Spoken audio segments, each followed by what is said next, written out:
right. So see, Rich, just, this is usually how John and my podcast goes. Okay. We just sit down and start talking about dumb shit. Yeah. That's fine. And then I just make sure I don't ask him questions that can get him canceled. Yeah. All right. So don't watch the last podcast. All right. Well, welcome to the podcast, first of all, gentlemen. This is probably a get for the podcast that I didn't know I was going to have on my list of future hard to get and exciting podcast guests was the two of you already. And also, how odd of a combination. Jon Page from 3 Lives, Rich Strub from Eden. Nice, nailed it. On the podcast together. This was weird, dude. Couple of whiskeys in after the cocktail competition. I think that's when we decided to do this. Dude, so fun. Good job, by the way. Thanks, man. Yeah, very impressed. Yeah. How it happened was Rich stood up to leave and looked at me across the table and said, "We need to do a podcast together." I was like, "Okay, sweet." And then you saw me and felt bad and said, "You can do it too." I was like, "Did you mean John?" And then Rich texted me later and said, "No, I meant Jan, the other guy." We all misheard. Yeah. I'm not sure what one is going to get me more hate, though. The fact that I had Brandon Williams on the podcast yesterday, or that you two are here. Yeah. Brandon Williams, for sure. Yeah. No, you won't get hate. Sorry, Brandon. I had Congressman Brandon Williams on the podcast yesterday. I saw that. And had at least half a dozen DMs of people telling me that they were unfollowing me and disappointed in me, and 2 of them that called me a bigot for just having him on the podcast. That's great job. Yeah, thank you. I felt good about it. Cicerelli is running for state assembly or something. Yes. Is that right? Yeah. Did you get it too? I don't know what you're. I just think it's funny that he's running for. Oh, okay. Well, I like it because you know what? I got a package in the mail from him. It was like Vote Cicerelli, and it was a bag of pasta. That's hilarious. Isn't that awesome, though? That's awesome. Yeah. If you ran for state assembly, what would you be giving people? What would be like your incentive? Ooh, that's a good question. You know what? I think I would. I'm trying to think of what's over the. Now I'm trying to think of what I would actually want to give them versus what is a funny answer versus what's realistically. Pringales is pretty funny because I had a couple people call me that in high school. Pringales, that is funny. The serious answer is I would give them a loaf of Columbus bread because that's what my grandfather used to do on Sundays. He'd go around town and give his friends loaves of Columbus bread every Sunday. Right, because you're taking over the territory. Exactly. Right. Yeah, another Anthony Tringale in power. Mm-hmm. The funny thing that I would probably do, because this happened to me yesterday, I was starving. I went to Lombardi's and got the Jake sub, which has a lot of Italian things on the sub. And then my fat ass couldn't wait the 30 seconds that it took me to drive home, so I ate it in the car between driving up through the ghetto of Butternut, while like people are like bumping into the car. And now you have car confetti all over the place, right? It's not that. It's like lettuce and cheese and... There's a chunk of prosciutto somewhere in my car that I can't find because when I got in the car last night to go to Harvey's and then twice this morning, it reeks of stinky prosciutto. Oh, dude. It's like a midnight snack waiting to happen. I cannot find it, and it's driving me crazy because now I'm like, fuck, do I now smell like prosciutto as I'm like going into these things? It reeks. It smells so bad. So part of me is like a funny prank is I might mail people like a prosciutto sandwich. Old prosciutto sandwiches. Old prosciutto sandwich. That'd be nice. Just like it's been in the mail for 2 days, shows up at your doorstep with my picture of me like this, vote for Tringale. Would either of you ever run for political office in any form? Yeah, world leader. Yeah, no. Yeah. One world government. I don't need that responsibility. Not just the responsibility, but they go after people. I know. Like this. Yeah. There's too many skeletons in my closet. Exactly. Sure. Right. They'd all resurface. Yeah. Yeah. I don't need to relive those things. We're past that. Yeah. I'm 43 now. A little wiser. P did it. Yeah. I got a mailer for this guy that's running for like the lowest possible office. And it's like, there's the worst picture that they could find of him and like Photoshop to make him look like an absolute idiot. And it's like, do you want this guy running the show? And it's like, holy fuck. I'm with stupid. I mean, it's like school board. It's not even like an important thing. And like they're going after him. So parents and teachers are in an uproar. Yeah. Yeah, I bet. I once got one of those phishing emails. It's not real because I don't do this, and you're about to know why that's important in a second. I got a phishing email that it was, we hacked your phone and have video of you jerking off to porn. Pay us $20,000, or we're going to expose you and post the videos on the internet.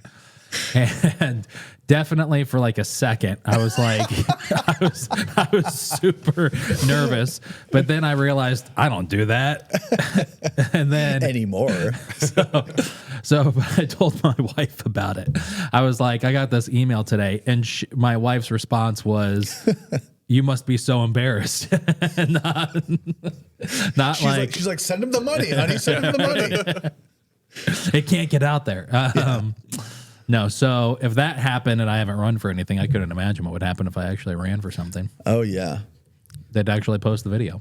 Yeah, I've heard of people actually having their information stolen, and then they have to keep paying the money, and it just doesn't stop. It's like legit. They stole the information, or they just like they legit got the photos. Damn. And then they're like, well, give us $100 this week, or we'll leak it to your family and all that kind of stuff. And then they're like, okay, well, here's $100. And then they're like, now $200. That wasn't enough. And then you're stuck in this loop. And like, what do you do? Damn. That's crazy. I'm asking for a friend. You open a restaurant so you can make lots of money and then keep paying them. That's true. Yeah, you can also just focus on being ridiculously serious all the time, right? Yeah. Seriously ridiculous. Right. And it's fine. Yeah. Just make fun of yourself. Yeah, why not? Won't matter. YOLO. There's a lot of things I want to say right now that would be funny, but I'm not going to do that. You've said enough. Yeah, I've said enough. Yeah. Yeah. How about Trump? What do you guys think about Trump? It's a good Halloween costume. It is a good Halloween costume. What are you going to be for Halloween? Like a whisk.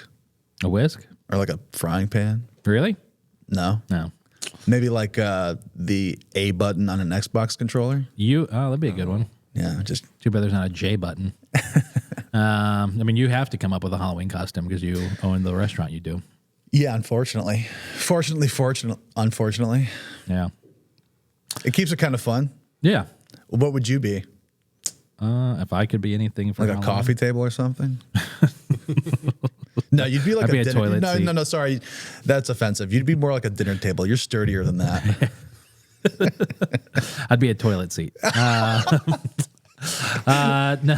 Sit on me. Yeah. I think my mother-in-law listens to this podcast. So sorry, Mom. Hi, mother. I need to put it in the intro. Diane, don't listen to this episode. If I could be, I'd probably be for Halloween this year. I think Barney Rubble.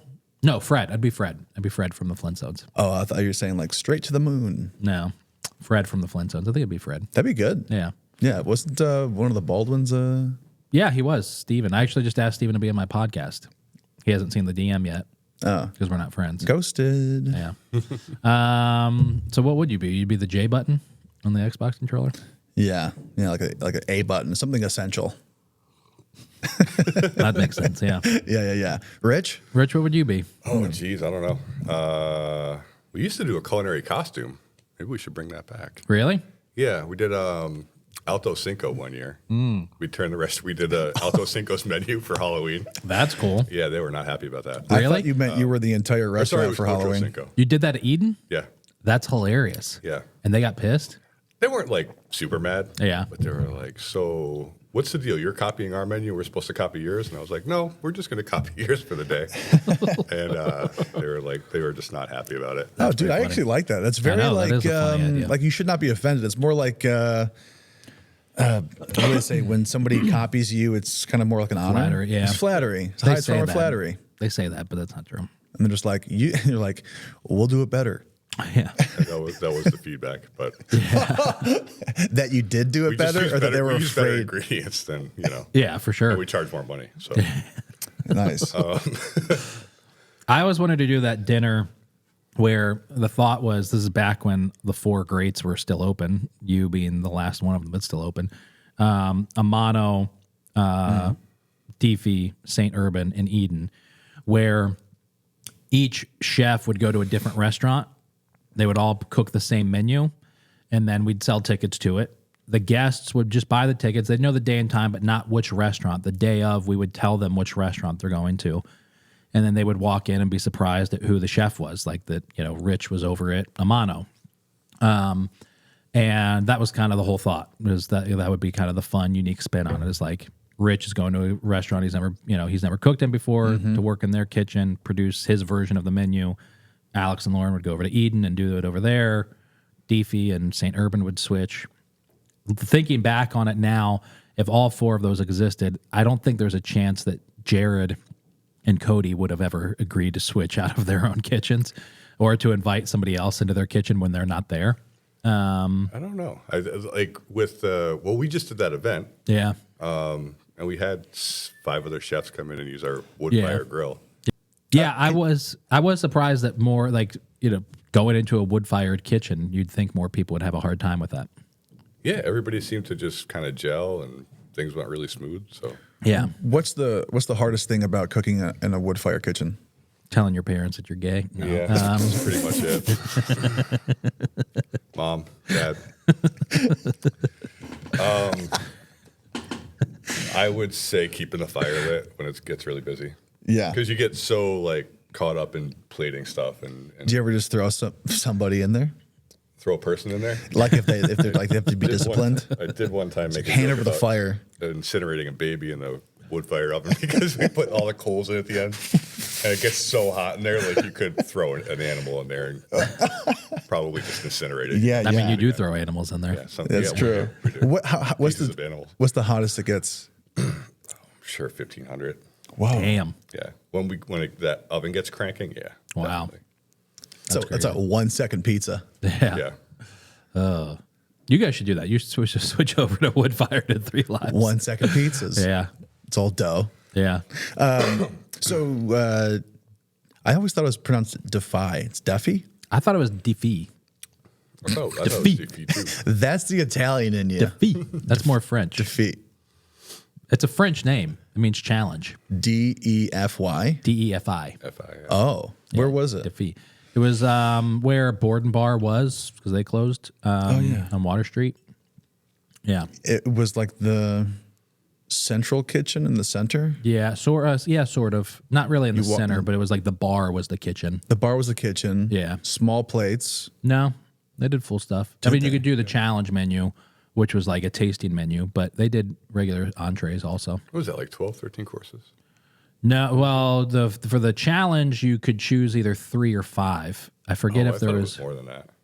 I think they did some events where they did that, but for the challenge, it was either 3 or 5. I forget if they had a 7-course option, and I loved it. I mean, Cody or Nick, we always had Cody would come up to your table and ask you a series of questions like, what are the flavor elements that you like the most? Do you have any aversions to anything? Do you have any allergens? What's your hot scale, spicy scale? What's your risk scale? You're willing to try different things. And then him and Nick would go look at the walk-in cooler where they had a whiteboard with the ingredients, and then they would sit there and consult with one another and come up with a multi-course menu for you. How far in advance did you have to tell them? You just walked in, and that's what you ordered. Oh my God, that's Madison so Park style. great. Is that how they do it? That's how they used to do it. Yeah. Now it's all vegan. Yeah. But they used to you fill out a form. Oh, really? Just make you dinner. Yeah. Oh, wow. I didn't know that. Where's this? New York City. New York City.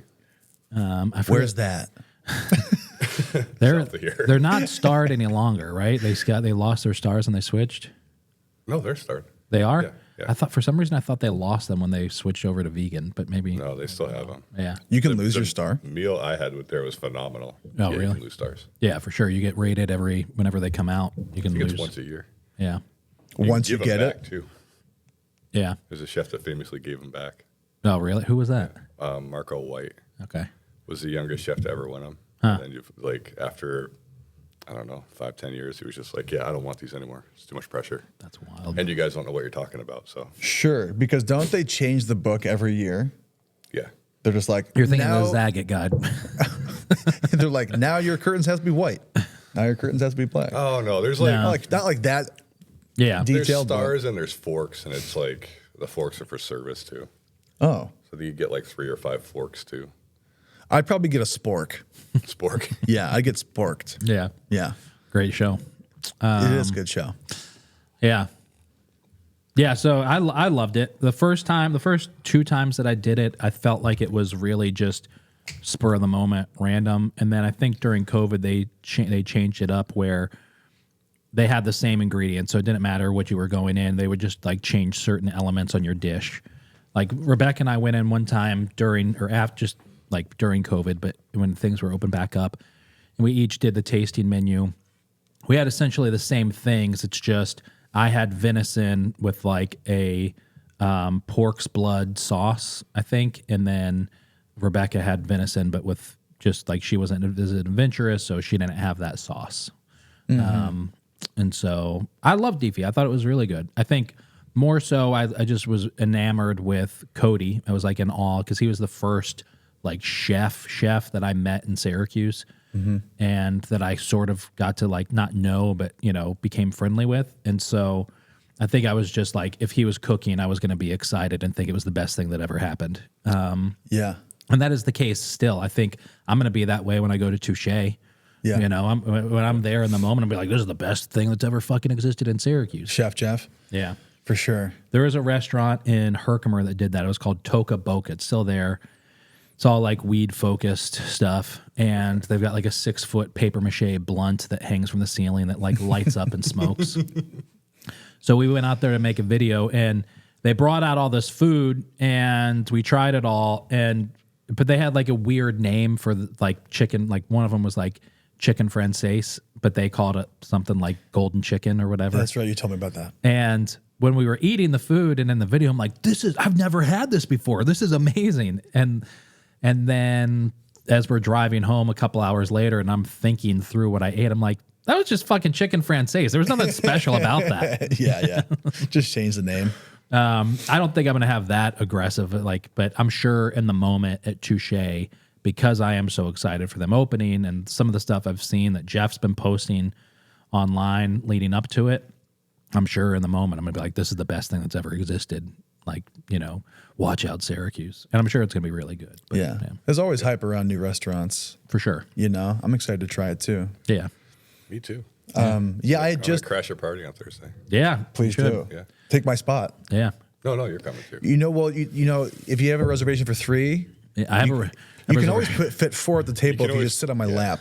I have a reservation for 2, so I might piss him off when I tell him, shit, is that tomorrow? No, it's Thursday night. So, it's Thursday night, yeah. Hopefully. Well, we can always play it by ear. Yeah. I can find something else to do with my time, like work, which I'll be at. We'll come up there afterwards for drinks. Yeah. I'm absolutely. excited for it. I think it'll be good. It's goth night, so be prepared to wear your guy liner. Is it? Yeah. Okay. Yeah. Guy liner. Okay. I'm in love again. When are you going to do a Diddy party? Halloween. Surprise. Do you think you could could you do that right now? Yeah, you brought baby oil. Rich, can we show them the baby oil you brought? There's a couple cases behind the curtain. So. Yeah. See that, guys? It's real. Anthony is essentially that. But do you think that you could pull off a themed Diddy party right now and not get in trouble? Yeah, I think it's more funny than Yeah. than it's hurting. Do you know what I'm saying? Yeah. Because you're like, like obviously obviously a person, not a group of people. That's so true. I feel like it's just funny Yeah. at that point. There's going to be people that are Diddy for Halloween. Yeah, for sure. You know what I mean? Yes. Or a packet of baby oil. That's definitely going to be the biggest thing this year, for sure. The biggest costume, I'm sure. Yeah. Either baby oil or just Diddy himself. Yeah. I think to not get sued, you'd have to call it the Itty party. The Eddie? Yeah. Or the Pity? Yeah. The Pity party. Yeah. The pity party. Mm-hmm. Like it. That'd be good. Yeah. I had just missed being able to go to Deffy. I remember it now that you talk about it. Yeah. And I remember it closing and being like, oh, I missed my chance. Yeah. Does Cody still cook? No, from what I've heard so many different stories throughout the years of what happened when it closed and different people's takes. They closed. And from what I've been told, Cody is now because he grew up on a farm in the Midwest, I think. And so from what I've been told, he is now a farm equipment mechanic. Oh, cool. I don't know if that's true or not. Yeah. But yeah. Cody, the thing that attracted me to Cody so much was I had just got done reading Dan Barber's The Third Plate, in that he's talking about Klaus Martens from Pinyan and, grain farming and all that. And then like the day after I finished that book, I was at a dinner at 11 Waters when Cody was there, and he brings out the bread course. He's like, and this is flour that I have milled from grains I bought from Klaus Martens and Pinyan. I was like, what the fuck? How do you know about this person? And so that was really exciting to me. And then from that point on, I was just like, Cody is the person, And then, but at the time, I don't think you were open yet. I think Amana was open. And then... Yeah, we were maybe working on the restaurant at that point. Yeah. And by we, you mean you. By we, I mean me, yeah. Because I say that because Rich built everything in that fucking place. I was gonna say you're kind of like that Cody guy he's talking about. I don't want to go that far. Didn't you? And we're Rich definitely is different people. And Rich I like Cody, but we're definitely different people. Yeah. But with like your style of work ethic and how you think about things, and didn't you travel? Didn't you like close for a little while and travel somewhere to get inspired? We went to Switzerland, yeah. Yeah, that's what I thought. Was fun. Yeah. What was that like? Amazing. We went to Zurich, Bern, and then Interlaken. Ate at some Michelin star restaurants. Just saw a bunch of cool stuff. That's cool. Discovered I don't really like fondue. Oh, really? We talked about authentic last time I was down here. Authentic fondue in Bern was not for me. Yeah. The eau de vie that we had with it was pretty good, though. Fondue is a cheese, John. Sure, yeah. It's a melted cheese. Eau de vie, water of life. Water of life. Kept it going. Yeah. You get any alcohol eau in de me, vie and the is, meal's great. Yeah. That is Even true. if it's life water, Yeah. Sobe. If it's just Sobe, Oh, my God. Talk about a throwback. I'll be a Sobe bottle for Halloween this year. What was funny was our waitress in Bern didn't speak English. She only spoke French, and I ordered eau de vie, and she didn't understand me. So I was like, I know that I'm not saying this that wrong. Yeah. But yeah. That's pretty funny. Yeah. That's cool. I've wanted to travel more and explore food, but I haven't. What's the craziest place you've ever traveled for food? the basement. You've never gone on like a European excursion or anything like that? An Asian excursion? Yeah, definitely. Let's see. My family went to Italy, did the Taste of Italy for a while. That's cool. Licked a boot. Are you talking about the one at the Olive Garden? Because they do have the Taste of Italy. Yeah. Endless breadsticks. That's probably my thing. Yeah. No, we had pizza that had a cockroach on it. We ate that. Really? On purpose? No, At the not on Olive Garden? purpose. No, at the Olive Garden. Yeah. No, in Roma. And let me think. I don't really do too much traveling. Oh, wait, you know what? I mean, when I do travel and go places, I will look for like, if there's a Michelin restaurant there, I definitely want to have that experience. Yeah. So I might not remember what it's called right now, but I was in DC, and there's this place that has two locations. One's in DC and one's down in Florida. And Is it a Jose Andres place, maybe? yeah, what's that guy? What's that place called? I'm spacing the name right now. It'll come to me. Yeah, exactly. And I checked out this place, and it was a lot of fun. And they made the experience really catered to you. You sat down, your name was on a little card for the reservation, and then it was like 15 courses. There was one course that was like you put your hands in chocolate and eat it off your hands, right? That was really life-changing. They had Really showed you how people in other countries do it. Yeah, exactly. Yeah. And then there was one where it's like they can get these Michelin stars, but they can also be really authentic to themselves and understand that, as I said before, take yourself seriously. No, what did I say? Be ridiculously serious or be seriously ridiculous? Yes, yeah, I be think was seriously your quote. ridiculous. And so they had a lobster roll, and they gave you like a plastic bib. You felt like you were at Joe's Crab Shack for a moment, but you're surrounded by like multi-million-dollar, equipment and stuff. So it was fun. I kind of felt that way. We went to Vegas 3 years ago, my brothers and two of my cousins and I, and we were there just for a few days in the wintertime. And of all the only restaurants that we really went to that were like I have researched out and really wanted to go to was Roy Choi's Best Friend, which was incredible.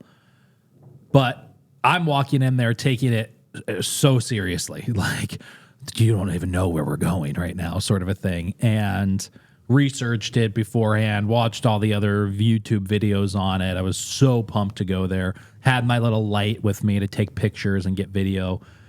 And my brother Gabe was obliterated, hammered, drunk going into it, and then ordered like an entire bottle of sake just for himself. Oh, nice. And I'm sitting there, like, the first course comes out and I've got my light, and then my brother's making, in his drunken stupor, is making fun of me for having the light out. He's like, "What the fuck are you doing?"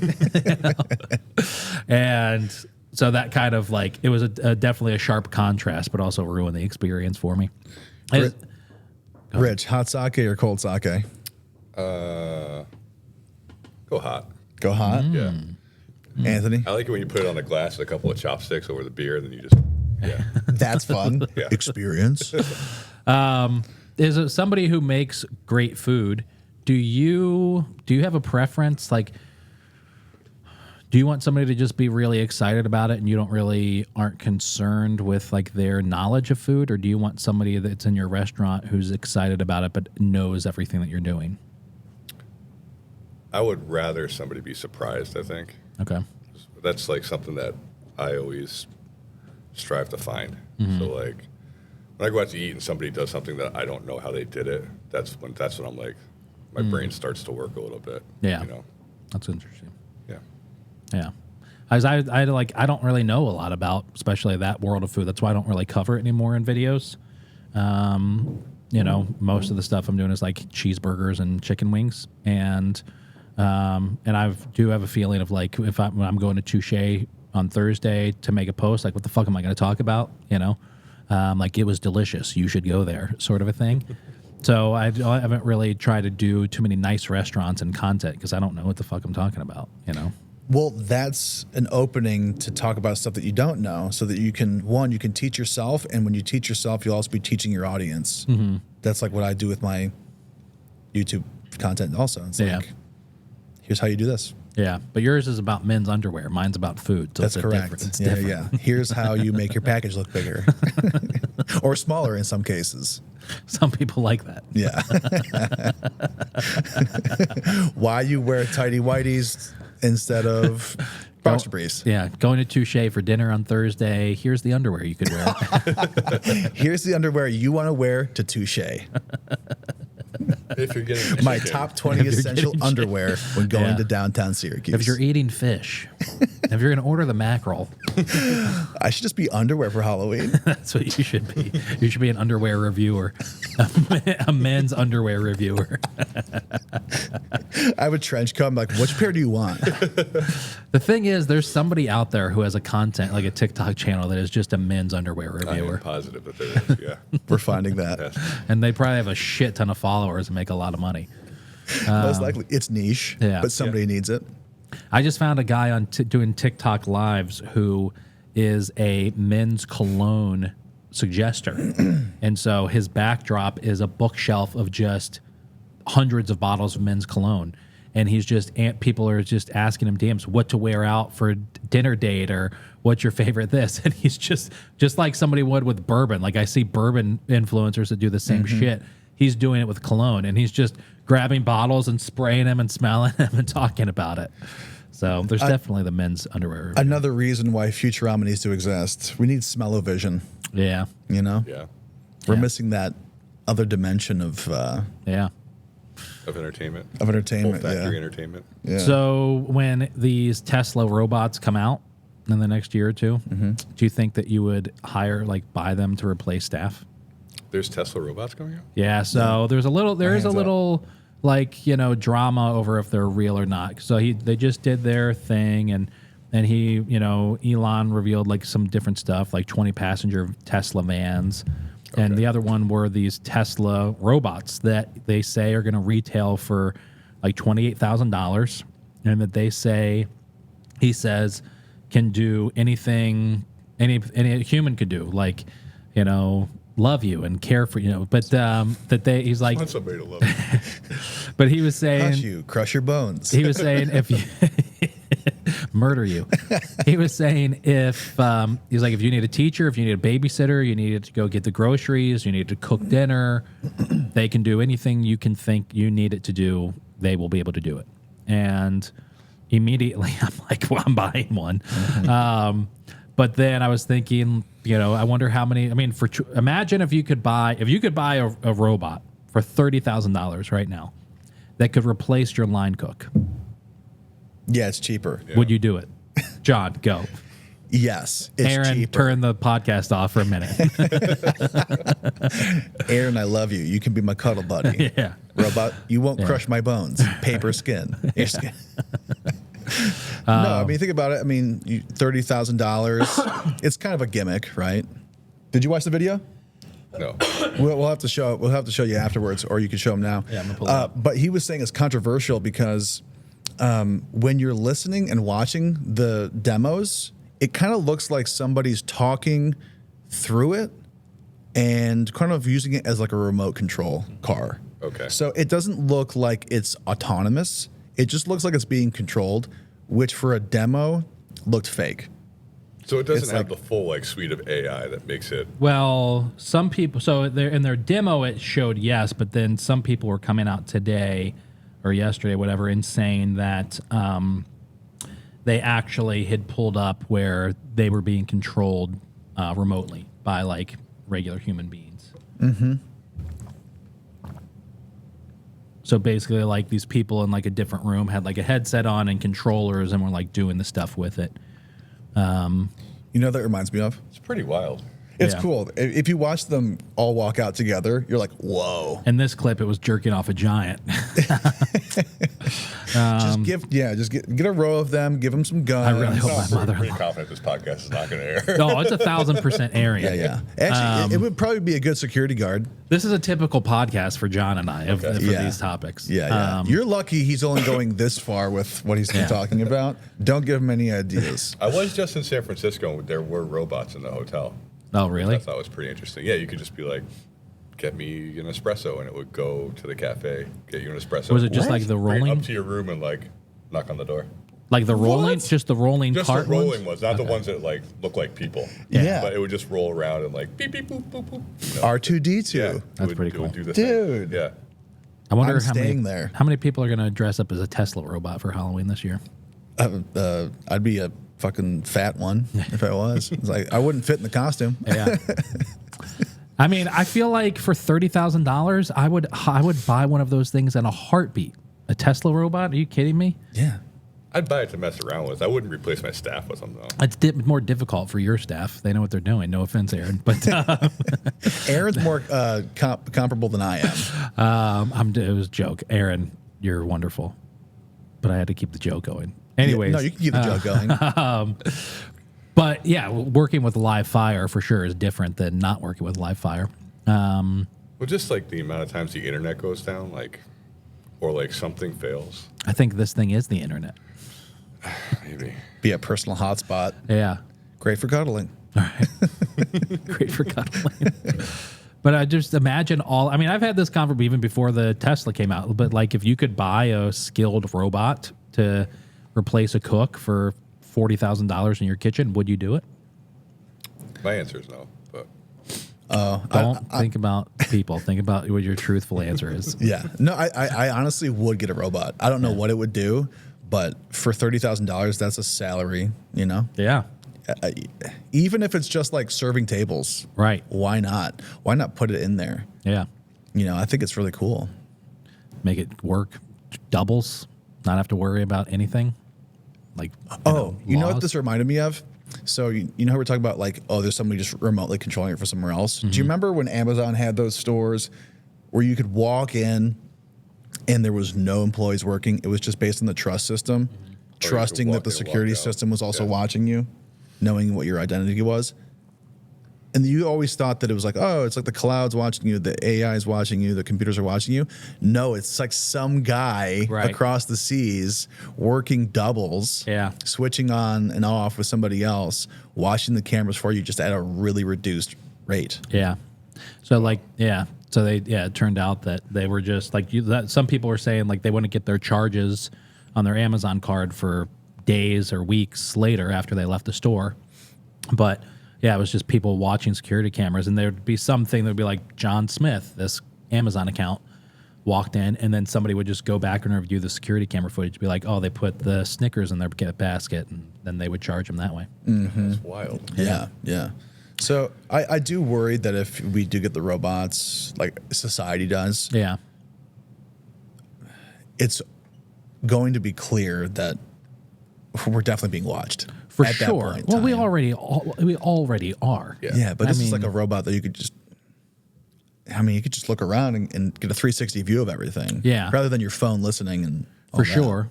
But what if it's something where it is like someone controlling the robot from home, but now you're hiring a server that's sitting in their apartment that just has this headset and controllers, and then the robot's in the restaurant.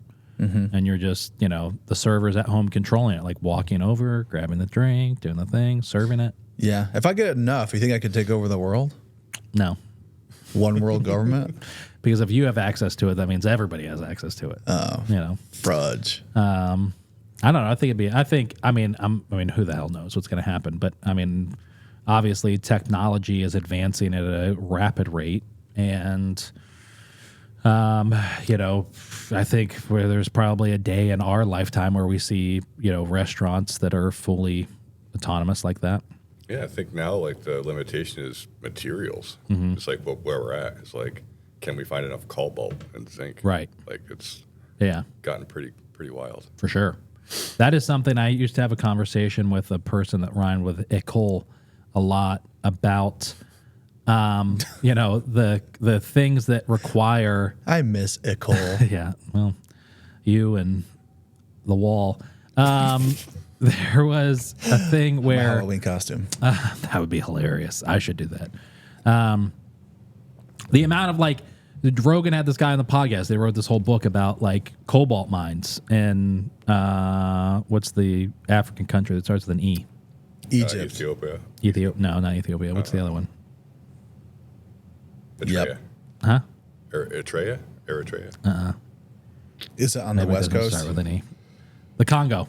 It's not The Congo, yeah, starts with an E. Got it. Oh, you meant Congo. C, not E. Congo. E-Congo. Right. Anyways. Yeah. Like the internet. digital version. Yeah. Digital.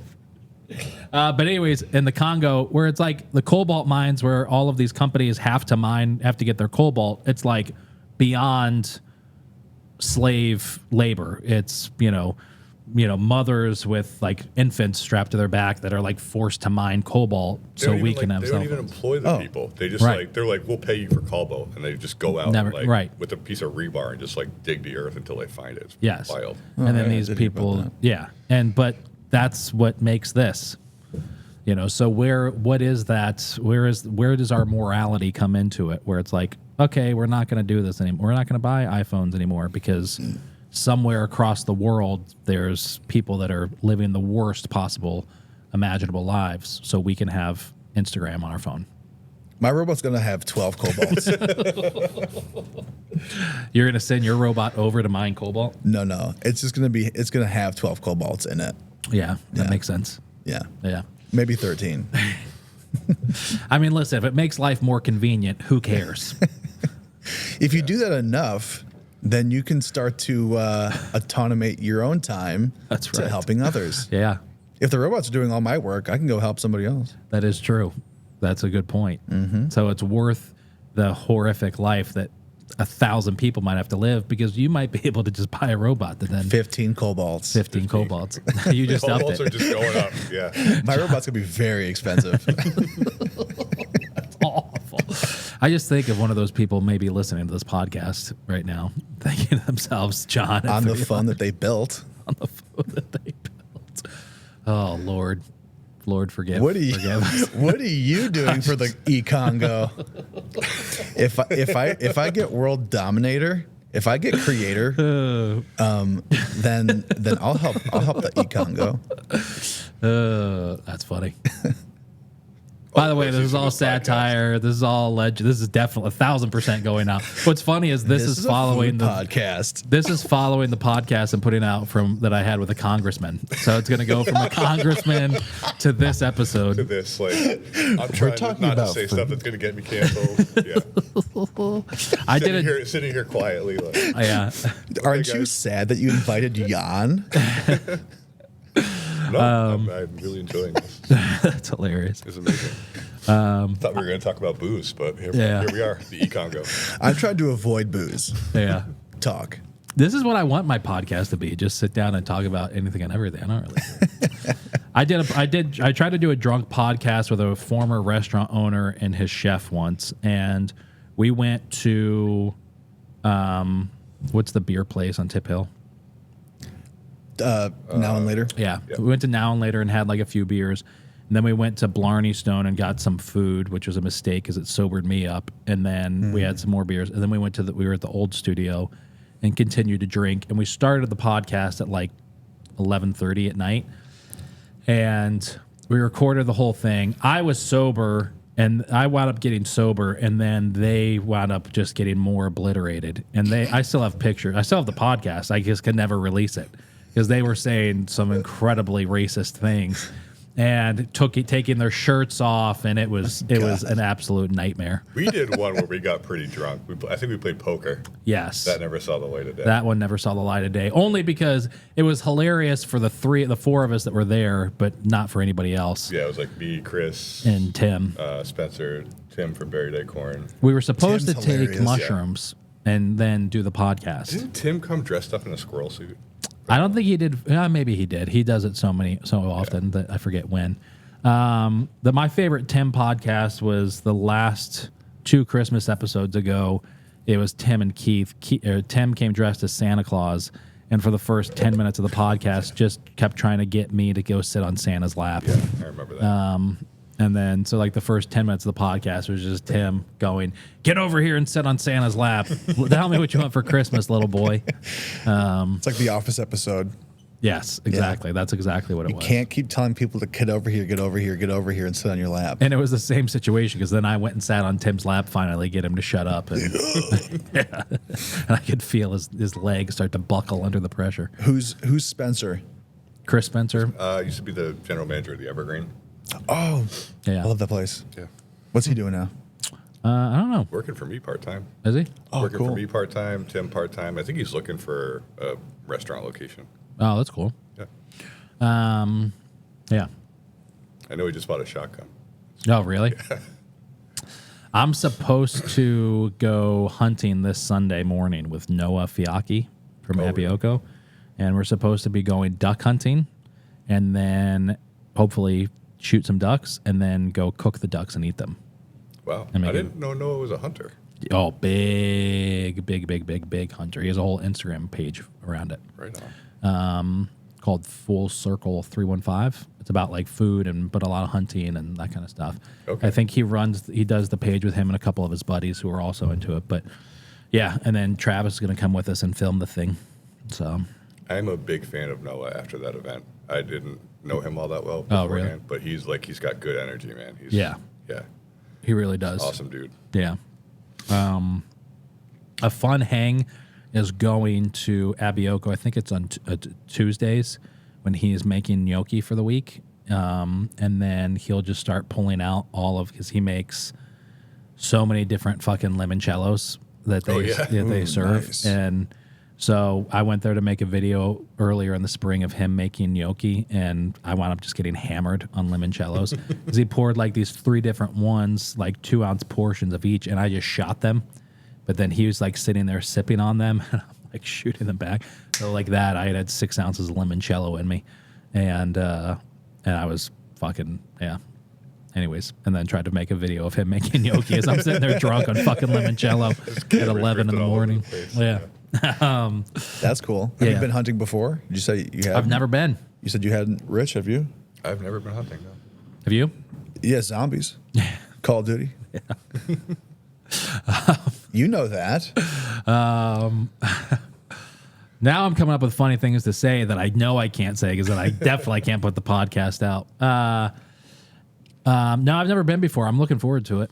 I think it'll be fun. What's he going to give you to shoot? I've got a 20 gauge that I'm going to bring with me. Okay. At the house. I just have to go. I have to do my hunter's safety course this week to get my license. Either that, or I just have to not shoot, and just film it, and we'll just film it like it looks like I'm shooting, for legal reasons, because I definitely want to do it. But yeah, I think it'll be fun. I'd made the video last year where I went to Hillside Farms. Yep. And this husband and wife out there in Truxton, they own this farm. They raise chickens, turkeys, pigs, and cows. And the day that they were processing their chickens, so killing them. Yeah, it was a pretty easy hunt. Yeah, it was a very easy hunt.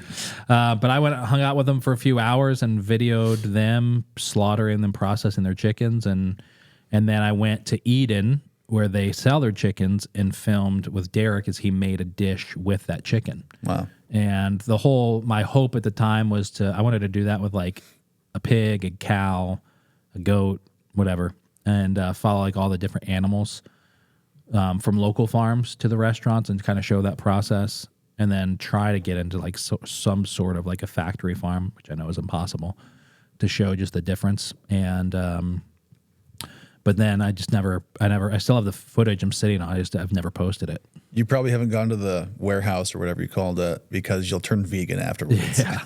You're like, I can't go vegan. Right. Yeah. I just know that they won't let me in to do it. So Hillside just got a USDA certified, yeah. I guess, slaughterhouse for the birds. Yeah. So you should do a before and after. That would be cool. Oh. Yeah. Because now, brilliant. Yeah, before they could only produce do like 500 a year or something. Under 1,000. Under 1,000. Yep. And then now they can do like a lot more than that. Yep. Because they have new protocol? New license. A new license, FDA inspected facility. Oh, good for them. Yeah. I mean, it was wild hanging out with them, because like we're just outside, Jacob had gone and picked up the chickens, had them in a trailer that morning before I got there. And then it was really kind of sobering and just cool to see, because he would go and grab the chicken out of the trailer and bring them over and put them in the cones. But he's like, before they get started, he's like saying a prayer and like thanking God for like providing for his family. And I love this and man. Stuff, right? And then putting the chickens in the cones and then saying, "You bit no," and then just cobalt. No, but he's like, it was just a very sobering thing. And then they've got at the time their son was maybe like 6, 7, 8 months old. Their son's out there like with them in the stroller. They had a family member, a local friend, I forget which it was, that was there helping them. And it was just this really very cool experience, in this entire outdoor, like they just had the table and their whole process set up. It was really cool just to watch them do that. And then taking it and selling it to the restaurant. And, it was really, really, really interesting.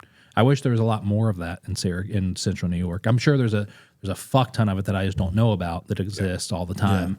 Yeah.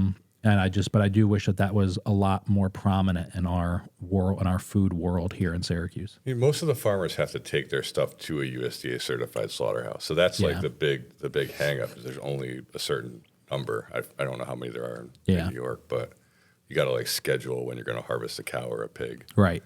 And it can take a while to get it in there. Yeah. Like a Wasco Meats is a big processor. Yeah.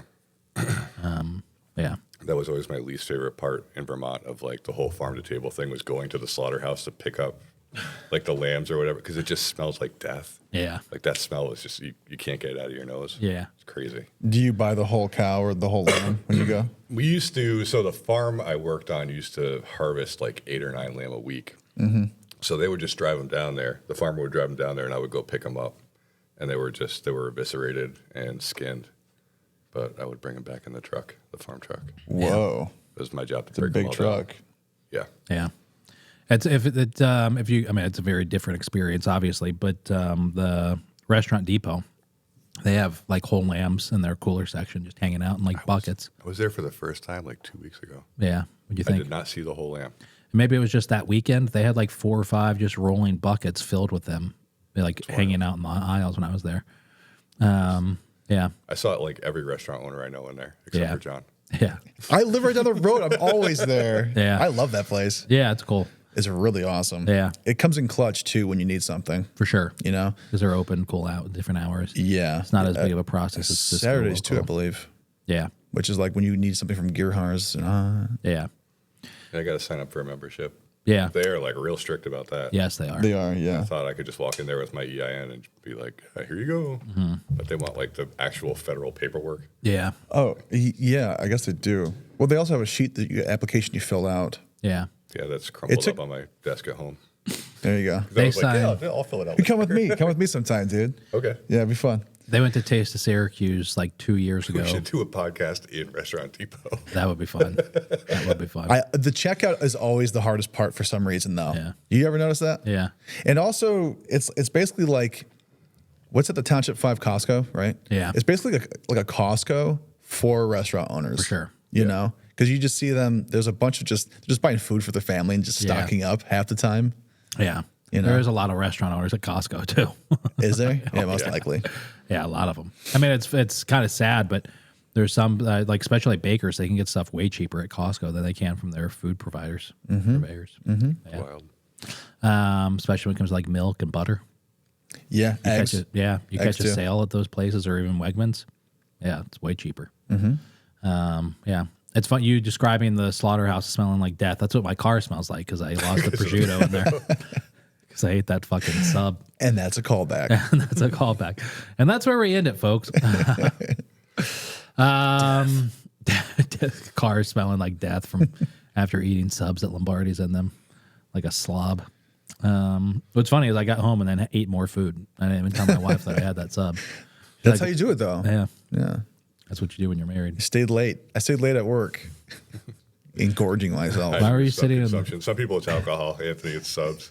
Yeah. It's Italian subs. You smell like another woman's perfume, Yeah. but it's the prosciutto on your breath. Yeah, Where were you? yeah. You smell like balsamic. Were you cheating on me with a deli? With a deli slicer. Yeah. With Jake from State Farm? What are you wearing? Prosciutto. Prosciutto necklace. Yeah, that is a callback. Should we get serious or should we keep going funny? Hey, I'm good with whatever. I think if you want to get serious, just let Rich talk. Yeah, I know, right? Wah, wah. Keep being funny, guys. Amuse me. What? What do you think? Do you have hope for the? And be honest with me, please. Don't lie. Okay. What do you think? Do you have hope for the Syracuse food scene? Yeah. I said, be honest. Yeah. Yeah. Richard, why don't you go? Yeah, I'm excited about it. Like the mom and pop shops. Touche is opening up. We were just talking about that. There's plenty of space for something cool. Just got to find people that are interested in running it. you Why know? do? Yeah. Yes. Yeah. And hopefully Micron will bring some people that are talented up into the area. Yeah. That seems scary though, because what was that report? They need like was some crazy amount of money just to process like the wastewater from Micron. Yeah, it's going to be intense. I'm sure there'll be political conversations. Like I'm also a child of a IBM, so like the Hudson Valley was full of IBMers. And when I moved to Vermont in 5th grade, everybody in my class was from the Hudson Valley because that was like where That's funny. IBM had shifted everybody to when the plant in the Hudson Valley closed. Huh. So, I mean, it is a little nerve-wracking to see like a big company like that open up here, and then God forbid, like something happens politically that doesn't work for them. They just move everything. But What could happen? in the 90s, they wanted tax breaks.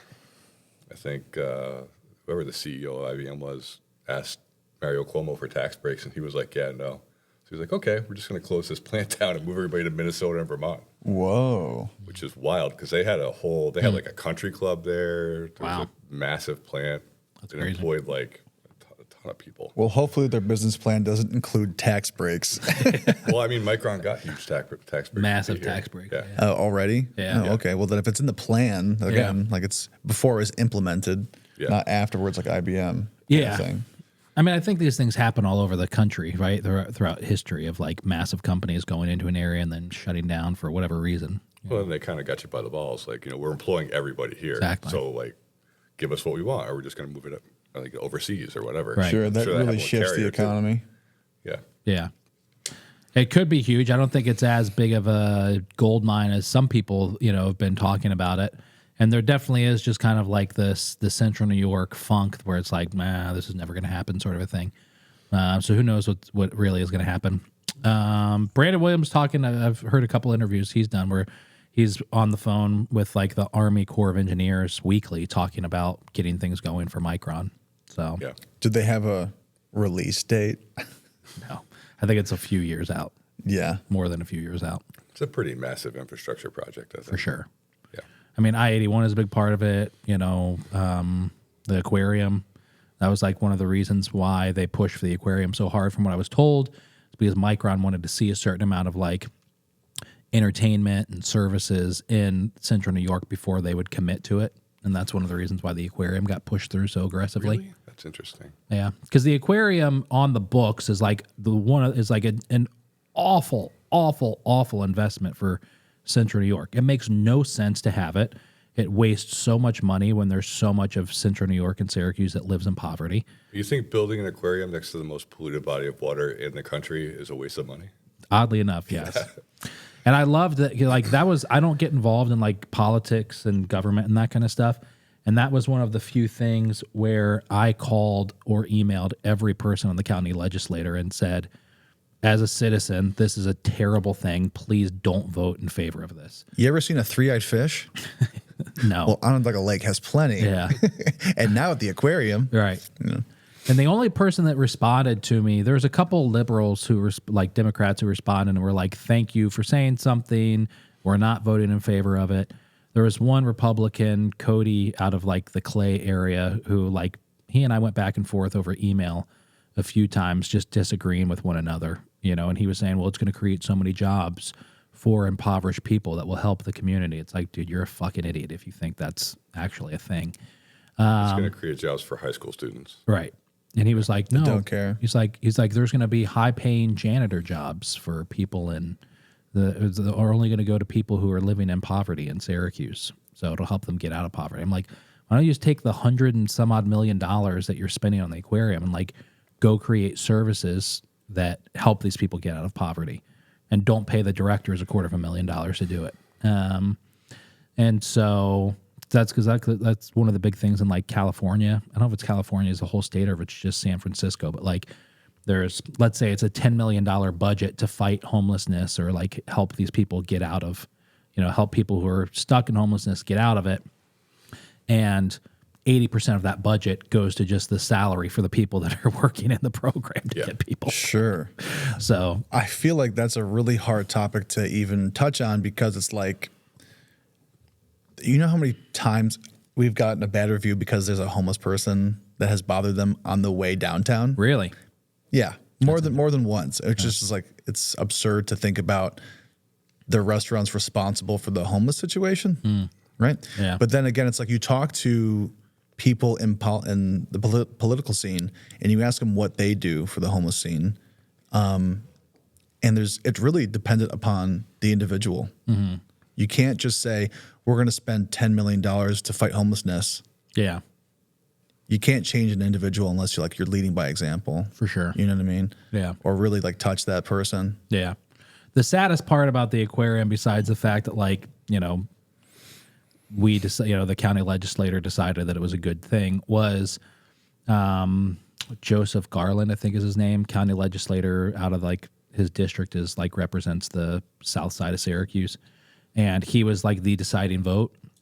Someone politically who never should have voted in favor of it, but he was the deciding vote on if the aquarium was going to get approved or not, and he voted in favor of it because and his district is the one that's affected the most, by the poverty. When you look at so much of Syracuse lives in poverty, children in Syracuse go hungry, live in poverty, that most of that's in his district, and he voted in favor of the aquarium. And talking to people that were involved behind the scenes, it was just because he was, and this is all allegedly. This is not fact. I don't know what I'm talking about. I'm an idiot. Allegedly, this all happened. and I also don't know what the fuck I'm talking about. But he was just promised like different things from the person in charge of the county for his district, like housing developments and that kind of stuff, if he would just vote in favor of the aquarium.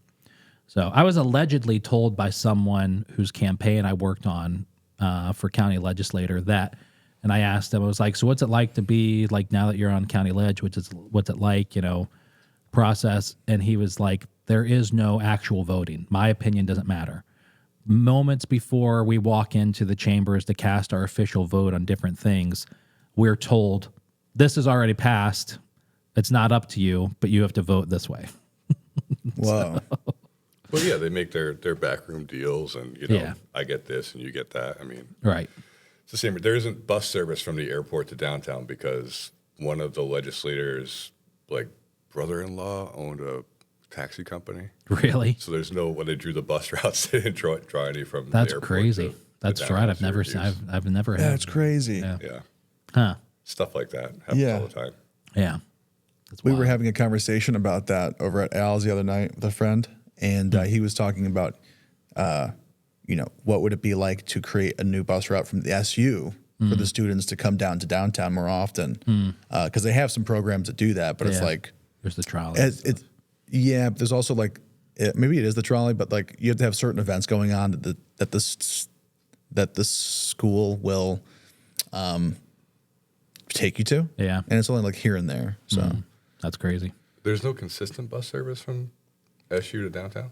I mean, there probably is. I mean, specifically like the school bringing the students down in a safe way Yeah. consistently for like the nightlife. Yeah. You know what I mean?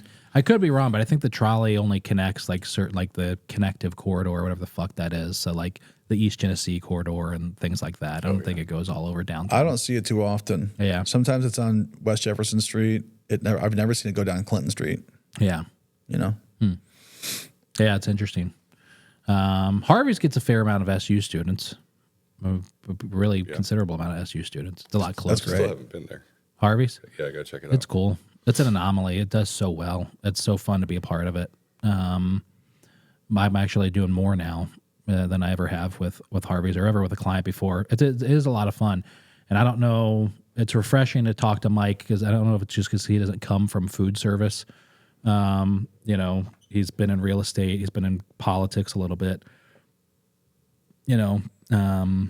but it's really refreshing to work with him on stuff as a client because he doesn't come from like that like world of typical food service and hospitality. But does really, really well. It's a lot of fun. I'd say it's my favorite client I have. who is it? Mike at Harvey's Garden. I wasn't listening. This is just like for advertising? Like your, No, no, I mean that seriously. yeah. Yeah. No, I mean like for your advertising. Oh yes, yeah. So Harvey's is a little different where I manage all the social media and create content, but also plan all the events, book all the musicians, book all the food trucks. It's just like because what happened was they were hiring a director of fun. They called it. It'll almost be 2 years since I've been with them. They were hiring a director of fun and like full-time position at Harvey's. And I reached out and applied for the job. And then I got the job and I was about to go into like the second like interview of like where they were like, all right, we're going to offer you the position. And I was going to go in and say, great, I'm going to save you $25,000. I'll just charge you less and you'll just be a client. And Mike kind of said it first. So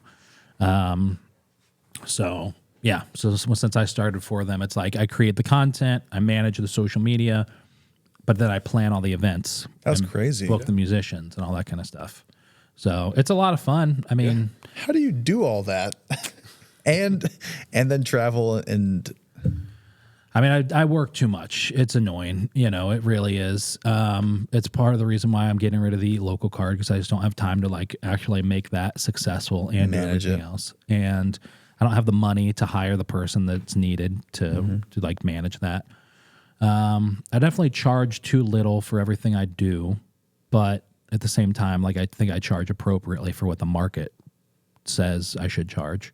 I don't know, man. I mean, I'm up at like 7 a.m. every day, and I'm pretty much working, like if I take Anthony to daycare or if not, I'm usually here by like 7:30 or at a meeting by 7:30. And then I work until like 5. I go home and Anthony's asleep by like 7:30 or in bed by 7:30. And then sometimes Rebecca and I watch TV for like 30 or 40 minutes. And then I'm back downstairs working until midnight. Sometimes I forget you have a child, and I think you're talking in third person.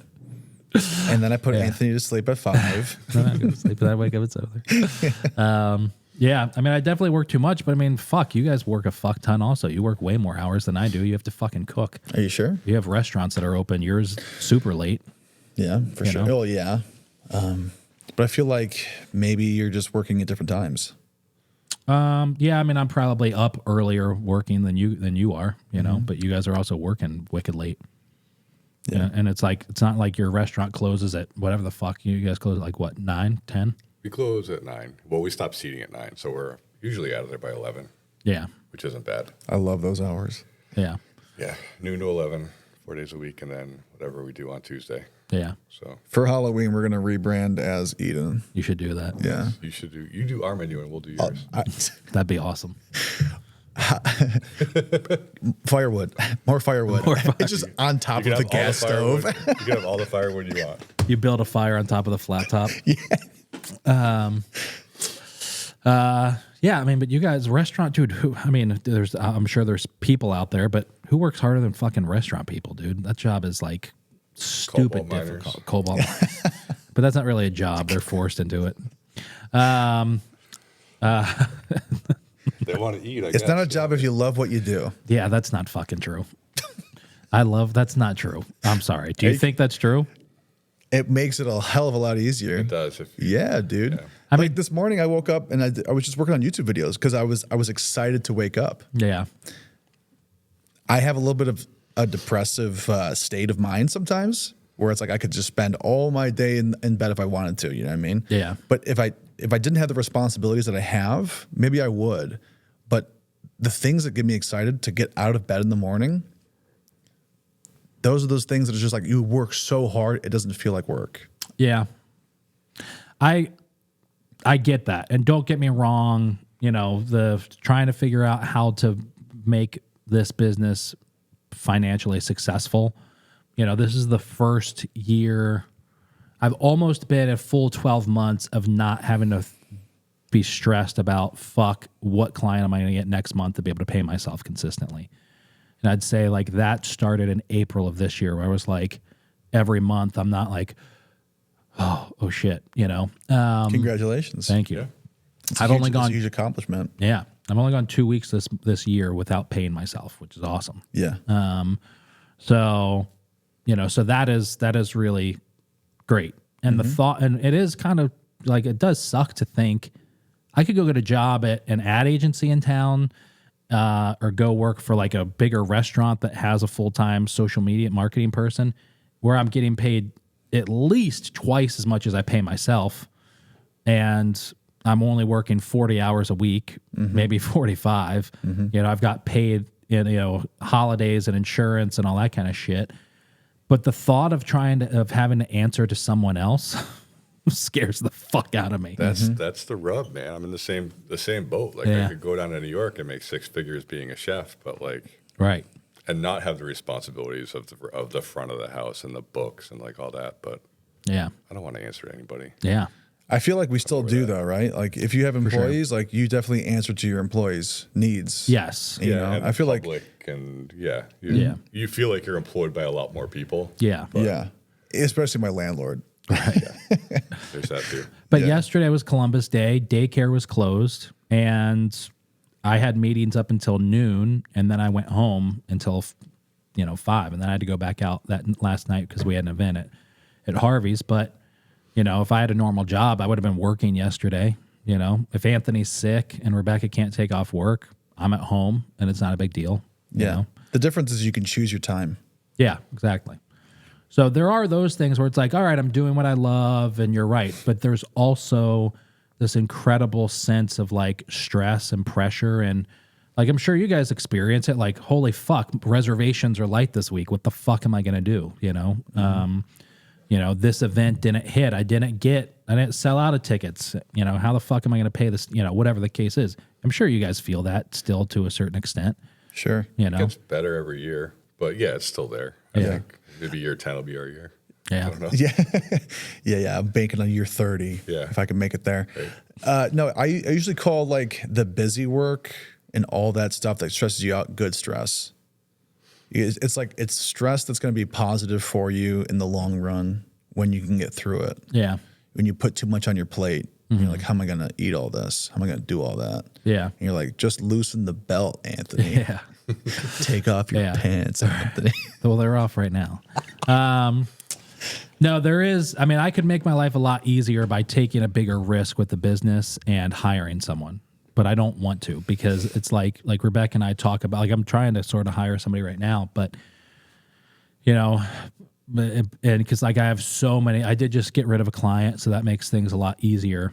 But at the same time, I usually say yes to like every project that comes my way. If somebody contact, hey, can you do my social media? Fuck yeah, I can. Thank you. Yes.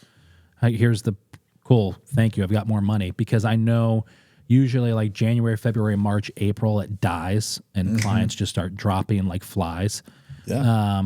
And so then I'm like, oh fuck. So I'm trying to get ready for that sort of thing. But I'm like, I could probably grow the Eat Local side, like the Instagram, the influencer side, so much bigger if I had this person out there calling restaurants, trying to get paid work, producing the schedule, communicating with them and just saying, Anthony, you have to go here on this day and you're going to these 5 restaurants to make a video. Great. I could probably make a lot more money. I just don't want to take the risk of like trying to fucking hire somebody to go do that because at the end of the day, the marketing side of the business that fuels everything could dry up in any minute, you know? Yeah. So it is it's very stressful. I'm sure you guys feel that going into like January and February and March.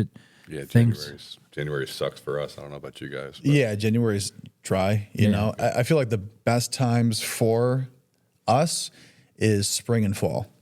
Yeah. Summertime, people have other things to do with their time outside. They don't really want to do anything. January is definitely really slow because like you spend all your money at Christmas in the holidays and things like that and traveling and visiting people. Yeah. So maybe you want to spend more time inside and maybe people have seasonal depression or whatever it is.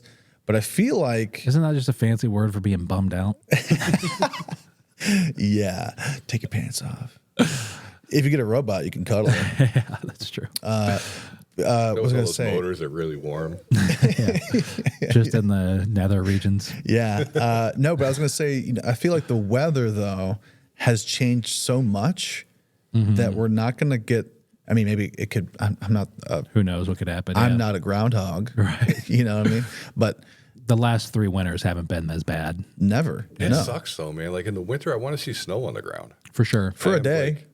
The first snowfall is always my favorite. But I want to see at least a dusting, you know? Otherwise, it's just like... Call it stick season in Vermont. Yeah. There's, like, no snow. There's no leaves on the trees. Yeah, that is a thing. Let's just not know a con. Stick season. Yeah. Okay. I like that. That's stick interesting. Season and mud season. Yeah. That's funny. Noah Khan didn't just make that up. That's a thing. Yeah. Well, I feel like that's going to bring more people out because they're not going to be stuck at home or feel less inclined to go out because it'll look nicer out. You know what I mean? I mean, it is funny the way the weather. I'm sure coffee shops are making more money this week in Syracuse than they have all year because of this rainy, cold weather. It's like, what else do you want to do? I can't speak on behalf of, I believe it's Amanda who owns the Ice Cream Social, right? But she's open pretty late this season. Is she? I mean, I don't think she'd have to close for a little while. Yeah. She's still serving ice cream. I saw people there yesterday eating ice cream. Yeah. Because it's still warm out. There's, I think ice cream can be a full, it just depends on what you're doing with it. It's like anything in restaurants today. It's like, what are you marketing? What are you doing to come up with things to get people in your door? Whiskey Coop puts it on chicken sandwiches. Yeah. It's good. Ish. I'll try it. Yeah. Get that to go. Did you guys like your meal there? I didn't really eat. I think I was there for like a drink and I left. You wouldn't eat anything I offered you. No, I had to get back to the restaurant. To help close. Oh, so you were afraid that you would get too tired? I was afraid that if I stuck around, I would get drunk Yeah. and then not make it back to the restaurant. Oh, 'Cause well, okay. we were That can starting get- to party a little bit during the Yeah. cocktail competition. Yeah. But eating's not going to get you drunk. Why didn't you eat? The way he 'Cause eats, it does. Yeah, because I was gonna hang. I was like starting to feel myself wanting to hang, and I was like, I gotta get myself out of this situation before like we party too hard. That's how I feel in every social situation. Yeah. That's how I feel right now. And that's And that's the way the cookie crumbles, folks. The corn fritter appetizer I had was good, but it came with like goat cheese in the base. And I mean, you could put goat cheese in anything and I'm going to love it. So, same here. but that was good. I did get the bone-in fried chicken meal for a dinner, which is probably a stupid thing to order at a restaurant as they're closing. My gripes on that were and I told the waiter, just like, you pick on which sides. Mashed potatoes and gravy were good. The blue cheese coleslaw just didn't really have much to it. It looked like they made it from scratch, but it just didn't have much to it. And then the fried chicken, it was supposed to be like a 2-piece meal, and it was a really big chicken leg. So not that that's like, they can control that, but it was a big chicken leg. But then the chicken breast was really just a really big chicken tender. Okay. And it just lacked any oomph. Like, it needed a lot of salt on it. It just didn't taste like it had any of that. I would definitely go back. I'm thrilled. As much as closed off as that whole restaurant group is to the outside world, like they've never done anything with Eat Local or reached out to me to invite me in or anything like that, which I thought was always kind of surprising. And I've asked them to do stuff before in the past, and they usually just say no. Having said that, I'm thrilled that they exist and that somebody put in that much money into that old Empire space, because it's such a gorgeous, high potential, iconic spot, important part of downtown Syracuse. And the fact that they were willing to invest all that money into reopening something, I think, is like, aces in my book. I wish we could fill Walton Street back up. I mean, Hanover Square too. Yeah. But, Yep. there's opportunity there. There's For sure. spaces. It's just like, get somebody to run it well. Yeah, it goes back to your question you asked when you want to get serious. Yeah. Yeah. It was, what was it? Do you like the food scene in Syracuse, or what do you think about it? Well, the question was, do you have hope? Like, are you hopeful about it? But Right. I mean, if we're already seeing 4 restaurants opening in the past month, Yeah, that's a good sign. it is. And that inspires more people to do things. It does. You know what I mean? Yeah. The tough thing is getting over the and I guess there's been some opportunities with the Salt City Market. Yeah. I know there's been opportunities there because the rent's so low. Yes. But getting people that are diverse into a brick and mortar space. 'Cause I would love to see more of that. I think Syracuse, just as an overall whole in cuisine, is incredibly diverse. I mean, you factor in New Century, you factor in Trong House, Old Chang Cafe, some of the Indian places. We have a really diverse food scene in terms of just culinary, whatever, from around the globe. But if I could snap my fingers and have anything change about our food scene right now, it would be more people doing things illegally. And by that I mean selling us crystal meth in our cheeseburger. No, I mean people Birria Queso Tacos. She started by making tacos out of her kitchen at home and delivering them to people. And you could only order through Facebook and Cash App or Nice Biscuit. Evan, the way he got started. I mean, he got started during COVID, making and selling biscuits out of his apartment, kitchen, and just through Instagram. Yeah, Folk out of here same way, right? Is that how she got started? Yeah, she was cooking in Bill's kitchen. I didn't know that. Golomeski. Yeah. Sorry, Bill. Joe at Mojo's. I mean, Joe was sort of doing that for a little bit. Now him and Caleb have really joined forces.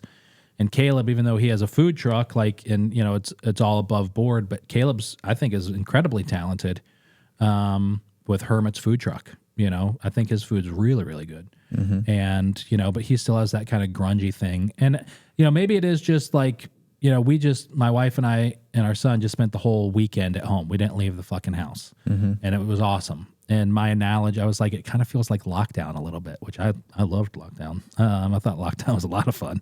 I mean, sure, people were dying, but I got to stay home and hang out and do stuff. There was a lot of benefits to the lockdown. Yeah, for sure. But one thing I had this guy, Jim, from, he owns a pizza shop in Rochester called Doughboys. And he was on the podcast recently. And asking him how he got started was he just started during lockdown. He started making pizza at home, got really good at it, bought like a Gosney rock box, and got good at it over a couple months, and then posted on like his personal Instagram thing, like, hey, I'm going to go ahead and make some pizzas next week. If anybody wants to buy one, let me know. And he had like 60 DMs from friends and family. We want to buy a pizza. And then that led to him like buying another Gosney rock box and doing these like pizza pop-ups in his backyard where he would invite people over, they could bring beers, and they would buy pizzas from him, and he would just be back in his backyard with Gosney pizza ovens doing it that way. And that led to him doing like mobile events, buying more ovens, getting a partner, doing pop-ups, and then residencies and breweries and stuff. And like, I want to see more of that stuff in Syracuse really, really badly. I feel like there should be a mobile pizza truck that delivers, and it's like 2 minutes fresh. You know what I'm saying?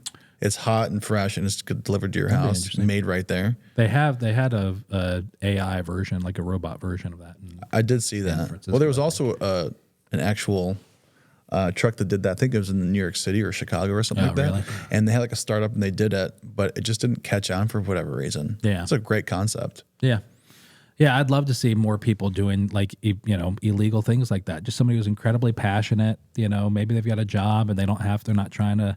But I don't think we should see. I don't want to see someone go invest $1 million into a restaurant right now. I just don't. Mm-hmm. I don't think the money's there. I don't think you're gonna, unless you're coming from a lot of money or you really, really, really know what you're doing, you're not gonna make that money back anytime soon.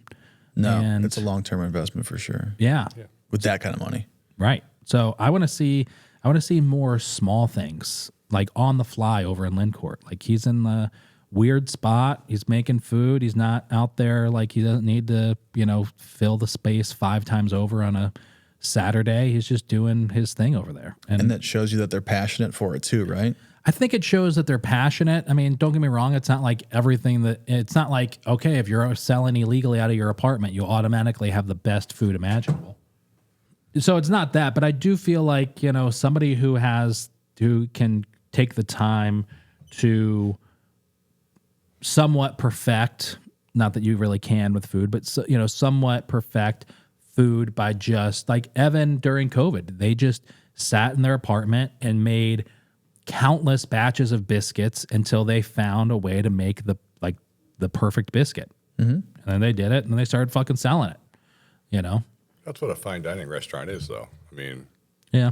We're on batch like 700 of the chocolate mousse. I don't know what Derek is up to now with it, but like, yeah, sugar's being caramelized in a different spot every time, and and when I was coming up, like, I worked for a guy that wanted scones, so I went home and made like 30 batches of scones and figured out which the best one was, and then brought it into him, the chef, and he approved it, and that's cool. What we did. So yeah.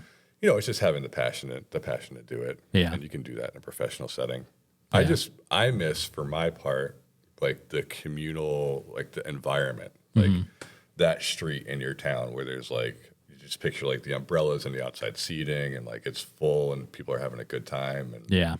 Because that's like Burlington, where I like grew up outside of Burlington.